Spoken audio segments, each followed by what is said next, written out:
All right. Hey guys, today we are going to talk about the American legal system and the courts. Of course, next week we will have a lecture on public opinion in your third quiz. And then the week of October 25th, you will have your second exam and I will hand out your essay prompt. Always email me at my Gmail address if you have any questions. The textbook opens with talking about what happens when the Supreme Court gets involved in partisan politics. Wow, I'm not starting out well. A really important and cherished narrative in American politics says that justice is blind. The Supreme Court is supposed to be this apolitical, impartial dispenser of it. The Supreme Court is, in fact, though, very political. There is no more classic example of this than the 2000 presidential election between George W. Bush and Al Gore. The 5-4 decision in Bush versus Gore basically was determined by the Supreme Court. Alexander Hamilton wrote in the Federalist Papers that the Supreme Court would be the least dangerous branch of the government. They had neither the power of the sword or the purse, and they could do little other than judge. There was no raw power politics involved. But 200 years later, the Supreme Court took the very political role of deciding who would be the next president. And they made the decision right down party lines, overturned the decision of the Florida Supreme Court that allowed a recount of votes in the contested Florida election and awarded the victory to Bush. Which is interesting, at the time, the Florida Secretary of State, who was a Republican and appointed by the governor who was Bush's brother, ordered the vote, and vote counting finished, and the Florida Supreme Court said they should go forward. The matter of this is, just as John Paul Stevens said, the loser here is perfectly clear. It's the nation's confident in judges as impartial guardians of the rulers of law. Had Bush really already won and it was up to the Supreme Court to save the legitimacy of his claim? Or did the Supreme Court engage in politics so blatantly as to do irreparable damage in the eyes of the public? Hard to say. But imagine a world without laws. You can speed, you can park where you want, you can enter a store that sells drugs of all sorts, purchase what you want to without proof of age or prescription. There are no rules that govern the production of currency either, so when you hope that your dealer will accept what you have to offer and trade, then your car is stolen, which isn't illegal, and there are no cops to call anyway. In the very first part of the semester, we talked about Hobbes and Locke, who imagined a pre-political sort of world without laws. Hobbes said it would be solitary, poor, nasty, brutish, and short. Locke said it'd be inconvenient and you'd have to constantly be on the defensive. But Hobbes and Locke thought that people would be willing to leave a state of nature for civil society and to give up their freedom to do whatever they wanted in order to gain security and order and predictability in life. We focus on laws that stop us from doing what we want. We don't think about the laws that allow us to live together peaceably. When we talk about who gets what and how is what politics is defined as, laws are really the how and the who gets what and how. They dictate how collective lives are to be organized and what rights we claim, how to use the system to get what we want. Laws can also be the what, as citizens and political actors use the existing rules to create new rules that are even more for favorable outcomes. Laws and limitations and restrictions that can either get in our way or make life easier, but our legal system is founded on rules that represent basics, enduring principles of justice that create a higher level of civilization. Laws are the products of the political process created by the political human beings in order to help them get valuable resources, which could be civil peace and security, or a particular moral order, or power and influence, or even goods and entitlements. For security, we have laws that eliminate traffic chaos, that enforce contracts, that ban violence. For moral order, we have laws against murder, incest, and rape. For political advantage, we have laws like those that give large states greater power in the process of electing a president, and those who allow electoral districts to be drawn by the majority party. We have laws that deal with more concrete resources, giving a tax break to a homeowner, subsidizing a dairy farmer. There are different political systems that produce different systems of law. Sorry, the sun is shining on me funny. Small communities where folks share values and experiences. For those, formal legal structure may be unnecessary, even because everybody knows what's expected of them. The community can force compliance with these expectations by ostracizing a nonconformer. You have authoritarian, I have the hardest time saying that, system like North Korea or China, where laws exist primarily to serve the rulers and rulers of the state. They're subject to change at the whim of the rulers. And there are systems that merge church and state, like the Holy Roman Empire or some Islamic countries today. Laws are assumed to be God-given, and violations of the laws are analogous to sin against an all-powerful creator. Non-authoritarian countries where citizens are more than mere subjects can make claims of rights against the government, and laws are understood to exist for the purpose of serving citizens, even if they have to restrict our actions in order to do so. Laws and the courts that interpret and apply them perform a variety of functions in democratic societies, and some of which we commonly recognize, others of which are less obvious. There are 5 important functions of law. First is law provides security for people and property so we can go about our lives in relative harmony, which follows directly from Hobbes and Locke. Second is that laws provide predictability, which allow us to plan our activities and businesses without fearing a random judgment that tells us we've broken a law that we didn't know existed. Third is that laws are known in advance and they identify punishable behaviors that lead to the conflict resolution function of laws in a democracy through neutral third parties known as courts, which are intended to resolve conflicts according to the law. Fourth are laws reflect and enforce conformity to society's values. For instance, that murder is wrong, that parents should not be allowed to abuse their children. And fifth, laws distribute the benefits and rewards that society has to offer. They allocate the cost of those good things, and whether they are welfare benefits, civil right protections, or tax breaks. So our American legal tradition. Most governments in the industrialized world, European countries, South America, Japan, Quebec and Canada, and honestly the state of Louisiana, because it's French heritage, have a legal system founded on a civil law tradition, which is based on a detailed, comprehensive legal code, usually generated by the legislature. This is civil law tradition. It dates back to Napoleon, the Napoleonic codes. They leave little to the judge's discretion in determining what the law is. The judge takes an active role in getting at the truth.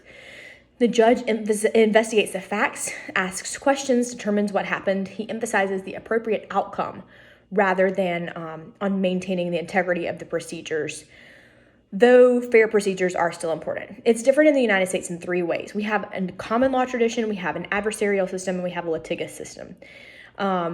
The common law tradition was developed in Great Britain, which was followed by the United States, except for Louisiana. It's a legal system based on the accumulated rulings of judges over time, applied uniformly, judge-made law. We have an emphasis on preserving decisions that have been made before, what's called relying on precedent. Stare decisis, let the decision stand. Precedent, of course, is a previous decision or ruling that in common law tradition is binding on subsequent decisions. Judges have a lot more power in determining what the law is than do judges in the civil law system. And their job is to determine and apply the law as an impartial referee, not to take an active role in discovering the truth. We're not purely common law, though, in the United States. Legislatures make laws and attempts have been made to organize them into a coherent body of law, but legislators are less concerned with creating a coherent body of law than with responding to their constituents' needs. So American law has become a bit hodgepodge, but with common law nature that is reinforced by the fact that American judges still use their discretion and rely heavily on stare decisis and precedent. So we are an adversarial system. Adversarial system meaning a trial procedure designed to resolve conflict through the clash of opposing side, moderated by a neutral passive judge who applies the law. We are presuming to reveal the truth through the clash of skilled professionals vigorously advocating competing viewpoints. Judges are going to have a passive role. They're going to apply the law. They're going to keep their proceedings fair. They're going to make rulings when appropriate, but their role does not include that of active truth seeker. They're designed to determine when a particular person is guilty. An inquisitorial system, which is not what we have, is a trial procedure designed to determine the truth through intervention of an active judge who seeks evidence and questions witnesses himself. It's intended to discover who did it. In the United States, we're just saying, are you guilty or innocent? In an inquisitorial system, we're just saying, okay, but who did it? If you didn't do it, who did? The judge is the fact finder. They question the witnesses. They seek evidence, and the prosecution and defense have comparatively minor roles to the judge. It can be argued that it maintains a key American principle that you are innocent until proven guilty. But the adversarial system fits with our cultural emphasis on individualism and procedural values and gives tremendous power to lawyers. We are also very litigious. Americans sue each other a lot, right? Like, look at the coffee in your hand. It says, warning, this coffee may be hot. There are more lawyers per capita in the United States than elsewhere. That was probably true. I mean, I went to law school and so did everybody else, right? That's not to say don't go to law school, but have a plan. There are a lot of numbers of lawsuits in the United States that measure our openness and democratic concern for the rights of all citizens, and that litigation is unavoidable in democracies committed to individuals' freedoms and the citizens' rights to defend themselves from harm by others. We also sue each other a lot because we've failed to provide compensation and security from risk. Americans have come to expect total justice, that everything bad that happens to them can be blamed on someone who should compensate them for their harm. Lawsuits, though, are costly to individuals, but also to the taxpayers who support the system as a whole. We pay the salaries of the judges and the legal staff. Politicians make occasional attempts to limit lawsuits, but they don't usually come to anything. All right, so we're getting law school today, guys. I'm going to talk about a few different things. So substantive and procedural laws. A substantive law is a law whose content or substantive law, defines what we can or cannot do. The actual substance says what we can and cannot do. A procedural law is a law that establishes how laws are applied and enforced, how a legal proceeding takes place. This establishes the procedures used to conduct the law. Because our founders were concerned with limiting the power of the government to prevent tyranny, our laws are filled with a lot of procedural protections for those who must deal with the legal system. We have a lot of procedural protections in place. Procedural due process. These are procedural laws that protect the right of individuals who have to deal with the legal system. Sometimes procedural and substantive laws may clash. Like, for example, the police have failed to read you your rights. You may be spared punishment even if you broke a substantive law. This is complicated by the fact that not all judges interpret procedural guarantees the same way. All right, the next we're going to talk about, law school today, criminal law versus civil law. I mean, and really, I've taken entire classes on each individual thing here, so law school in half an hour, guys. Hang on. A criminal law is a law prohibiting the behavior that a government has determined to be harmful to society. A violation of a criminal law is called a crime, referring to a crime against the state. So the government prosecutes these cases rather than the family of the murder victim or whatever it may be. If the penalty, if found guilty, will be some form of payment to the public, community service, jail time, or even death. You are paying your debt to society because that action is seen as a harm to society. A civil law is a law that regulates interactions between individuals. A violation of a civil law is called a tort. An entire class in law school of torts. For example, if one person sues another for damaging his property or for failing to fulfill a contract, this is not a crime against the state, but rather to an individual. The government's purpose here is not to prosecute a harm to society, but to provide individuals with a forum where they can peacefully resolve their differences. The government has no stake in the outcome. Sometimes it can be both civil and criminal. Like, for example, a person drives drunk and causes an accident that severely injures someone. The drunk driver would face a criminal charge for breaking a law about driving drunk. Then they could be sued by the injured person to receive compensation for the medical expenses. That's called compensatory damages. They could also sue the bar that served the person, because people suing for compensation often target the party involved with the deepest pockets and the best ability to pay. The civil suit could also include a fine intended to punish the individual for causing the injury. This is called a punitive damage. All right, moving on in law school today, constitutional law, a whole nother class in law school. This is law stated in the Constitution or in the body of judicial decisions about the meaning of the Constitution handed down in the courts. They establish the basic powers and limitations on government institutions and their interrelationships. They guarantee the basic rights of citizens. Constitutional law evolves over time as circumstances change, justices are replaced, cases are overturned, and precedent is reversed. Most laws in the United States are made by Congress and by the state legislatures, by the bureaucracy and under the authority of Congress and by the president. Statutory laws are laws that are passed by a state or the federal legislature. For example, wear a seatbelt, pay your taxes. stay home from work on Memorial Day.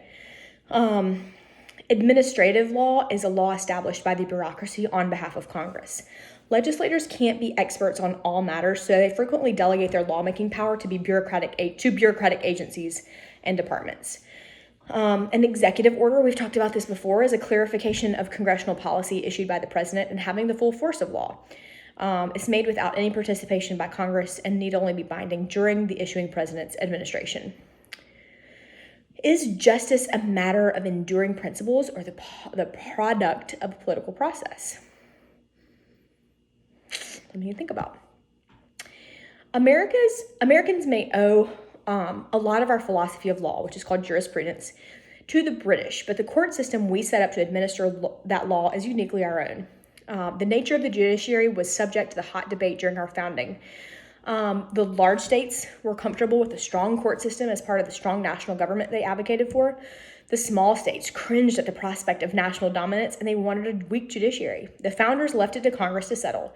In Article 3, Section 1, they said the judicial power of the United States shall be vested in one Supreme Court and such inferior courts as Congress may from time to time ordain and establish. They can hold their job as long as they demonstrate good behavior, means they're appointed for life, and they'll be paid regularly, cannot have their pay reduced while they're in office. It doesn't spell out the powers of the Supreme Court, only what cases come directly to them, which are cases affecting ambassadors, public ministers, and consuls in states. Everything else comes to the Supreme Court on appeal.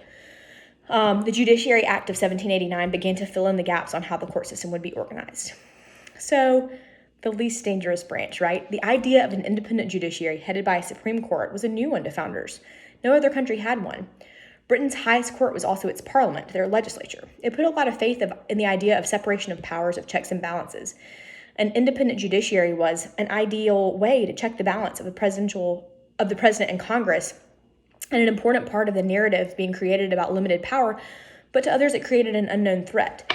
Hamilton wrote in Federalist 78 that, we've talked about the judiciary was the least dangerous branch of the government because it lacks the teeth of the others. Neither the power of the sword, the executive, or the purse, the legislative. It can exercise neither force nor will, but merely judgment. In fact, a lot of George Washington's first appointments to the Supreme Court turned him down because they thought this was right. And those that did serve ended up leaving for a more prestigious position. When the capital was moved to D.C., the planners forgot to design a location for the Supreme Court.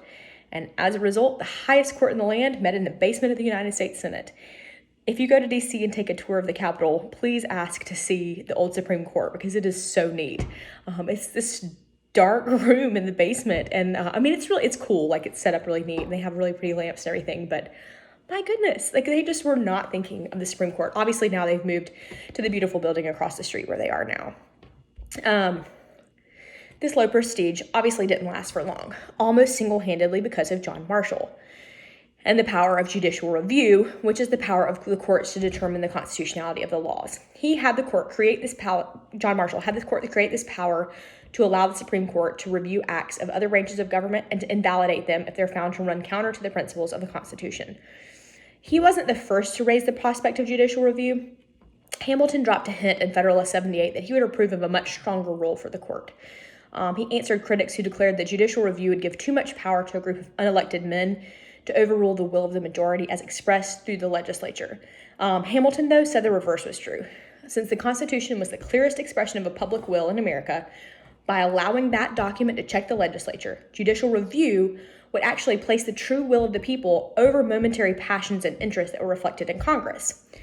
So then there's a case called Marbury versus Madison, the landmark case that established the power of judicial review. The Constitution doesn't give the power of judicial review to the court, but it doesn't forbid the court from having it either. So in Marbury versus Madison, it involved a series of presidential appointments to the federal courts made by President John Adams in the final hours of his administration.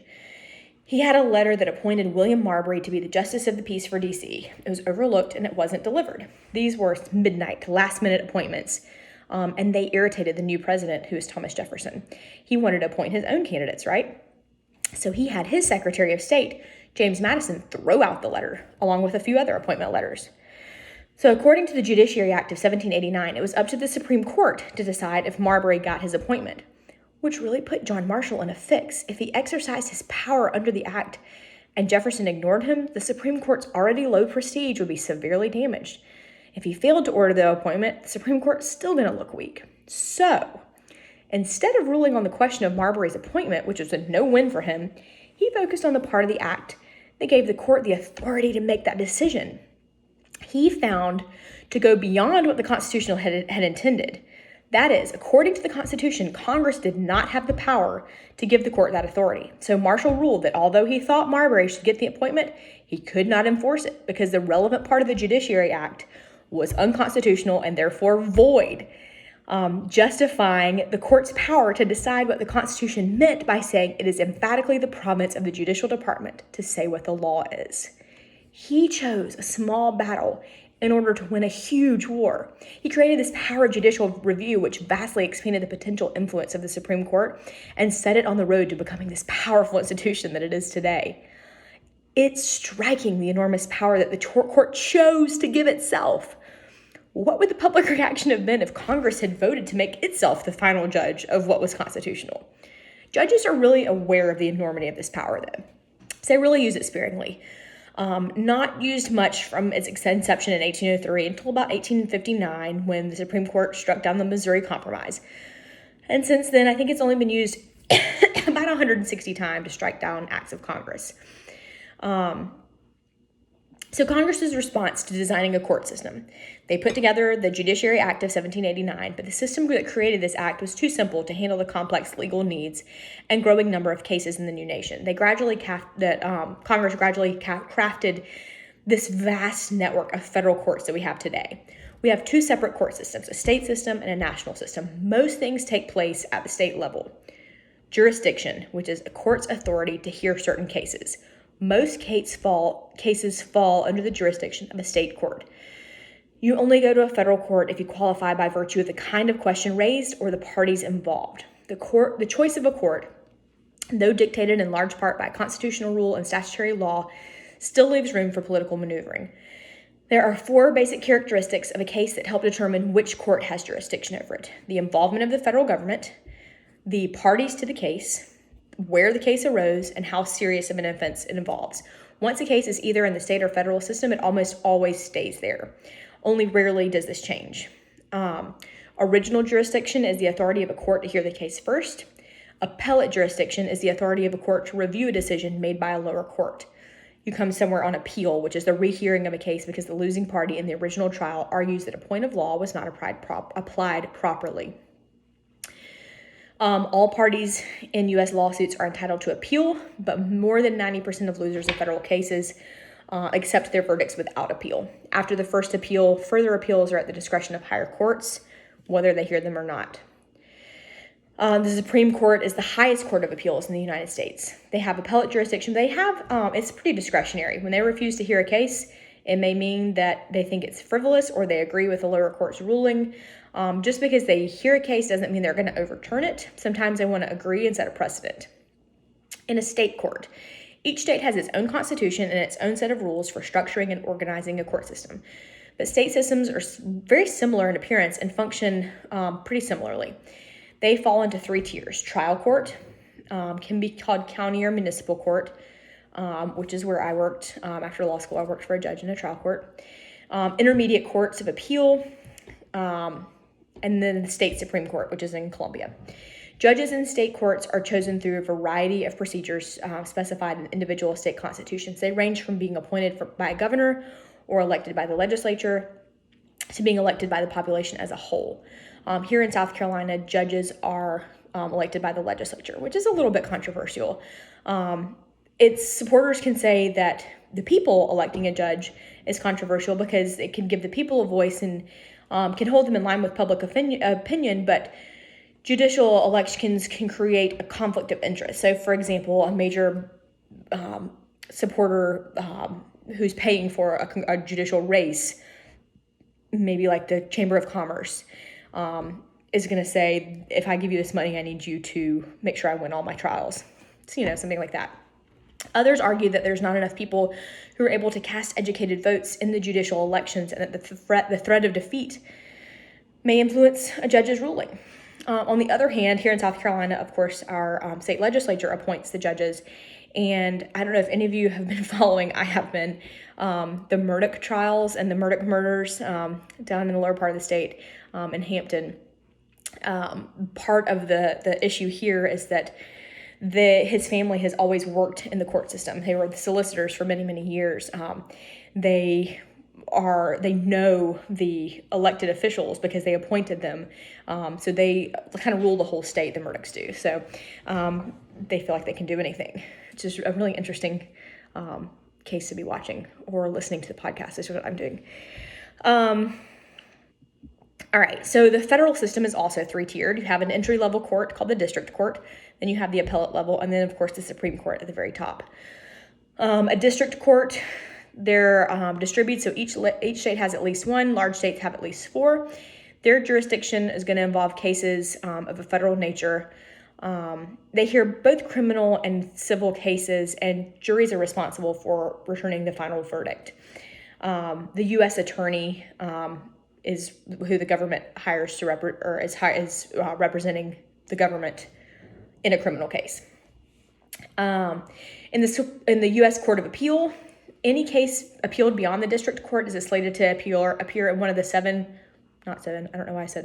appear in one of the United States Courts of Appeals. They are arranged in 12 circuits.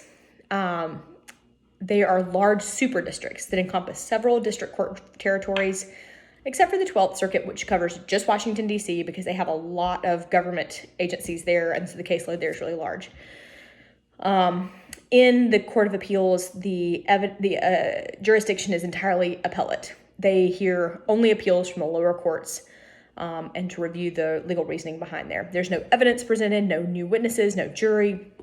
The lawyers present briefs summarizing their arguments, and they make oral arguments. They have decisions made by a rotating panel of 3 judges who hear the cases, and they rotate in order to make a decision-making body that's as unbiased as possible. So the Constitution is silent about the qualifications of a federal judge. It specifies only that they be appointed by the president with advice and consent of the Senate, and they should serve lifetime terms under good behavior. They can only be removed from office if impeached and convicted by the House of Representatives and Senates. There have only been 13 impeachments and 7 convictions in over 200 years. Federal judgeships are awarded on the basis of several criteria: rewarding political friendship, supporting and cultivating future support, and ideology. But courts are demographically uniform, white, male, Christian. This has changed though, and they're adding more women, more people of color. An important qualification is that the ideological or policy positions of the appointee be the same as the president. Nixon ran for president on the idea that the courts were too liberal. They were soft on crime. They needed conservative correction. A lot of what Trump ran on was that as well. He's saying he wanted to bring in some conservatives to the Supreme Court. The increasing politicization of the confirmation process may mean that many of the president's nominees are going to face a grueling battle in the Senate. Even if they get through the Senate Judiciary Committee, sometimes they have a hard time getting a vote on the floor.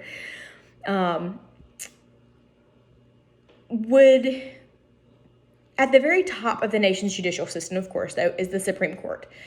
They don't wear the elaborate wigs of their British colleagues in the House of Lords, but they do wear long black robes and sit against a background of red silk, which is probably the closest thing we have to pomp and circumstance in American government. Even after this contested election in 2000, the Supreme Court gets higher ratings from the public than does Congress or the president, and they don't suffer a ton from the popular cynicism about the government that affects other branches. The Supreme Court is seen as being above politics. The founders wanted them to be this way, and this is supposed to give their rulings greater force and legitimacy, but while they don't have to seek re-election, they're not removed from politics. In fact, they're very political in four areas: how they're chosen, how they decide what cases to hear, how they make decisions, and the effects of their decisions. So how are the members of the court selected? In a perfect world, we would select the wisest, most intelligent jurists in the country to be on the Supreme Court. But in a political world, we need that wisdom and intelligence to be balanced against the demands of a system that makes those justices the choice of an elected president confirmed by elected senators. On paper, the process for choosing a justice is not that different than anything else with a federal judge.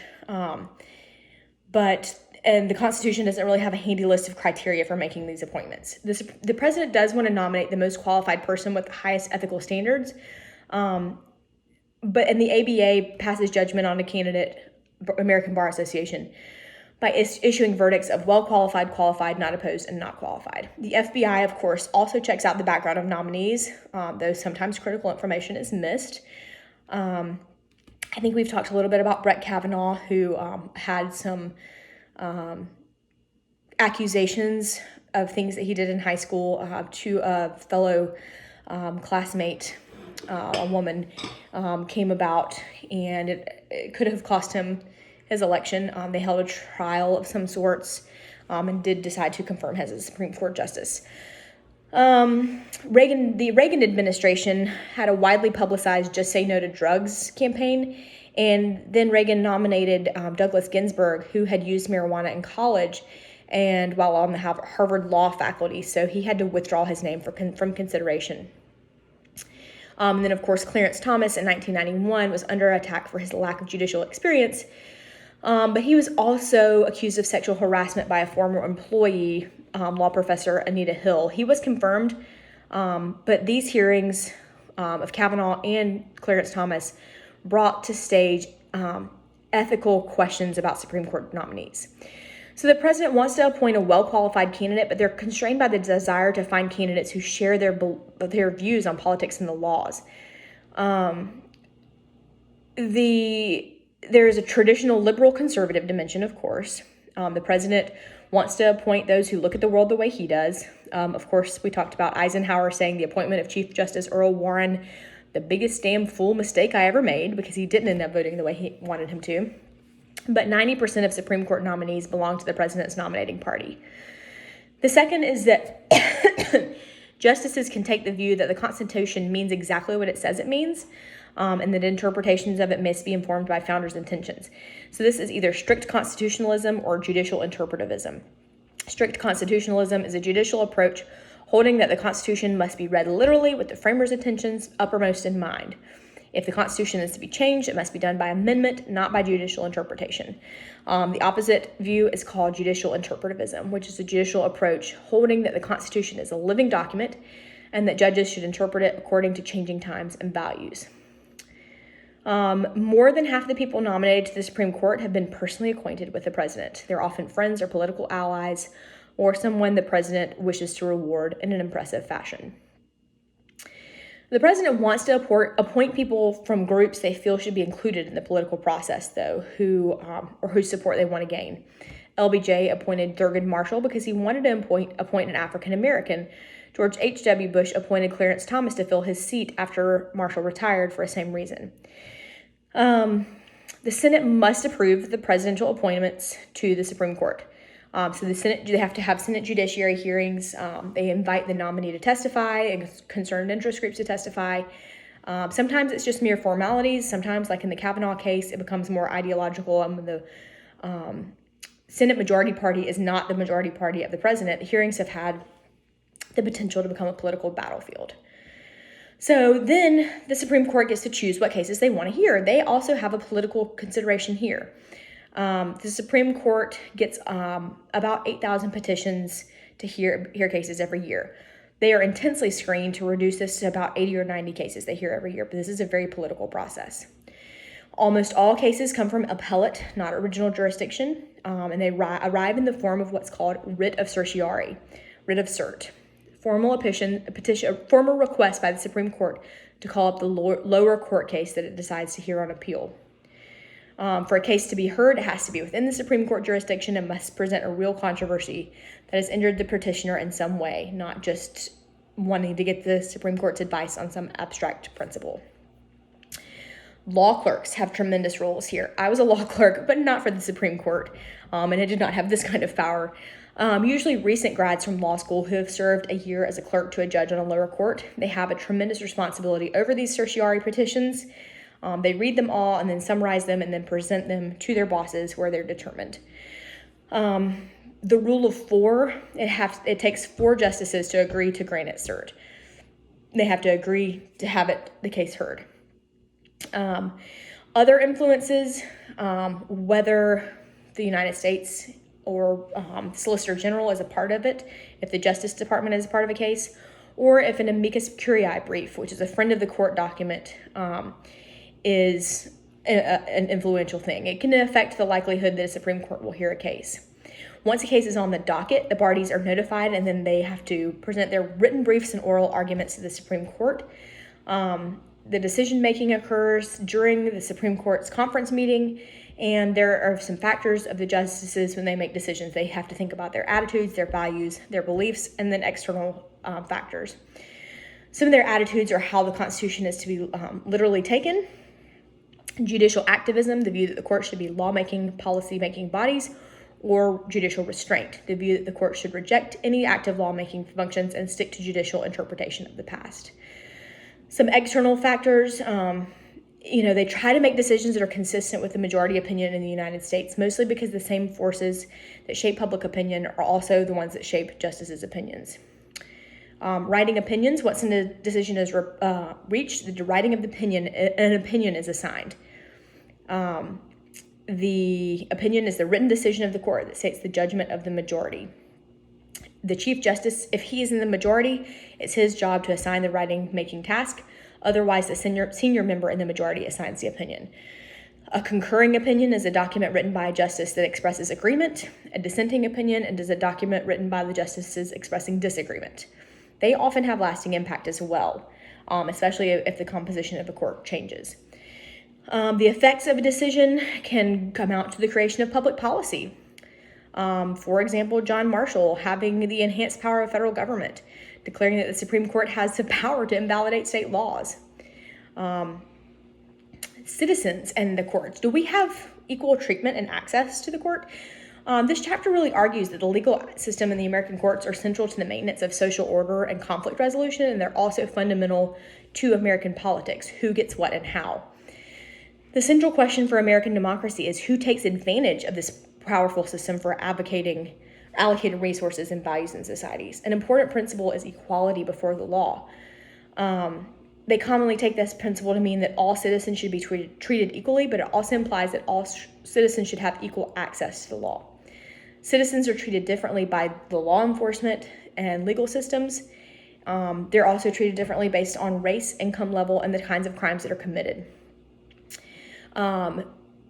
You are, of course, entitled to a public defender in the criminal system, and then you have, in the civil justice system, the Supreme Court has ruled that low-income defendants also have to be provided with legal assistance, but they're in criminal cases, but there is no guarantee in a civil case. So the Legal Services Corporation was created by Congress in 1974 as a nonprofit to provide legal resources in civil cases. It's a little bit controversial and seen as a little more left-wing, and the Republicans have really tried to limit this. All right, guys, I just did law school for you guys super fast, so you're totally experts now. No, I appreciate you sticking with me today. Of course, next week I'll be back with a lecture on public opinion and our third quiz. Email me at my Gmail if you have any questions. Thanks.